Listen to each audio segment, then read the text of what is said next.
I'm Tim Murphy of the Providence Journal. Rhode Island's next governor will face daunting challenges. How can voters decide who's the best person for the job? To help answer that question, we've partnered with the Hassenfeld Institute for Public Leadership at Bryant University and Rhode Island PBS in a project we call Job 1 Leadership. As part of the project, we're asking all the candidates for governor 6 specific questions about their leadership skills and ideas. Each Sunday for 6 weeks, beginning May 4th, we'll post videos of the interviews on our website, providencejournal.com. Here's what they said. What are the 3 most critical skills needed to be an effective leader, and what makes you a better leader than the other candidates for governor? First and foremost is communication. We need a governor who can define what the problem is and then tell us what the proposed solution will be, and then use the power of the bully pulpit to drive that solution home to get it done. I see the job of governor as the rallier in chief. The job is to bring together individuals, advocacy groups, whoever we need to bring to the State House to pressure the General Assembly to do some of the things that they're disinclined to do. Issues like the master lever, ethics reform, governor's light item veto. These are crucial issues that cut right to the core of how Rhode Island is governed. And we haven't had a governor drive those kinds of conversations for a long time. I've been an advocate for these issues for close to a decade, and I believe that we can change what's so broken here simply by getting better government and setting the table for us to have better governance by fixing some of these things that are so broken. We need at the next governor a governor who has the courage to take on the tough issues and the ability to bring everybody together and solve problems. And that is what I've done.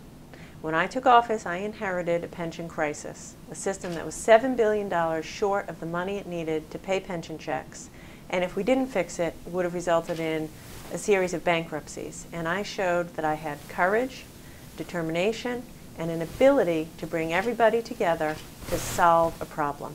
At the end of the day, a leader has to focus on results. A leader has to show an ability to work with everyone. A governor has to have an ability to work with the General Assembly, which I did.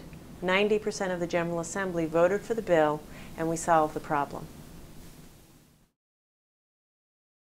Well, I think that you need to, 1, be able to listen.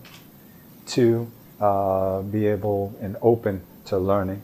3 is to be able to make decisions, difficult decisions, and communicate.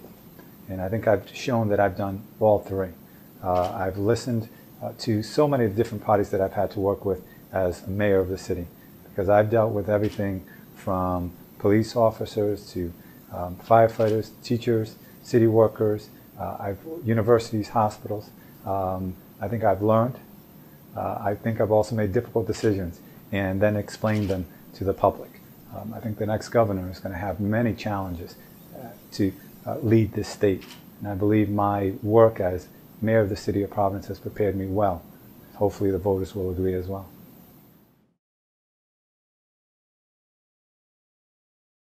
I think the 3 critical skills are bringing all parties to the table, to understanding the fundamentals to a particular problem, and 3, addressing those solutions not by attacking those with different views, but by finding those common ideals and goals.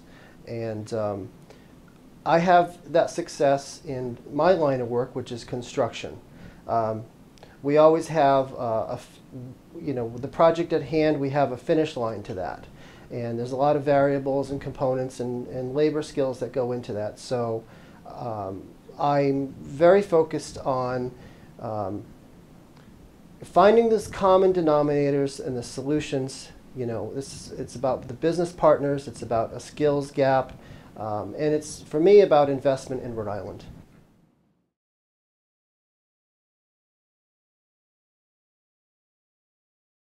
Well, my philosophy of leadership really comes from my service in the Coast Guard. And in the Coast Guard, there's a motto, Semper Paratus, be prepared. And it's really important that as a leader, you are prepared. You are ready for what is coming. And to be ready, you have to, number 1, have your core values intact. You need integrity. And you need to know that you are there to serve people, to serve others, to serve the public good. And number two, that as a leader, you will set the vision for how we can build a better and a stronger Rhode Island. But then you have to listen to people, to all the different voices in this state, so that you're able to actually come together around real solutions, and that you're actually able then to build the support to carry out what it is that you want to get done.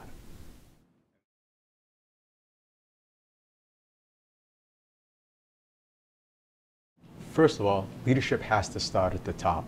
And during my 3 terms as mayor, 2 terms on the city council, I've dealt with so many different people within Cranston, dealt with so many different situations in Cranston, and that type of leadership is what's needed for the governor's office.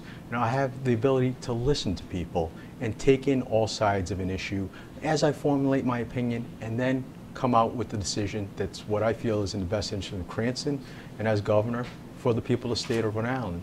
Next, we've got to make sure that we're fair and responsible to all of our taxpayers, and putting together a plan that's going to help get people back to work and ensure that Rhode Island is open for business. And that's why, earlier I had announced my $200 million tax reduction plan. That's going to send a strong signal to people. And lastly, we've got to make sure that we are working for the people of Rhode Island through good government.